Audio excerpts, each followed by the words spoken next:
เป็นหัวใจของธุรกิจในเฟซบุ๊กเพื่อนๆผ่านไลน์แอปพลิเคชันค่ะแจกเลยท่านไหนที่เสร็จแล้วยืนให้กำลังใจ ยืนรอก่อนนะคะ ก่อนนะคะยืนให้กำลังใจเราด้วยนะคะอย่าเพิ่งไปนะคะถ้า Wi-Fi มันช้าแนะนำว่าให้กดปิด Wi-Fi ทิ้งไปก่อนนะคะใช้ระบบปกติก่อนค่ะพี่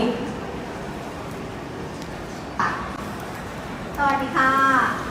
ก็ตัวรถ AGV นะคะของ Toyota จะมีชื่อว่า Keycard นะคะย่อมาจาก Kaizen Easy Yourself ก็คือให้ลูกค้าทำงาน Kaizen ได้ง่ายด้วยตัวเองจุด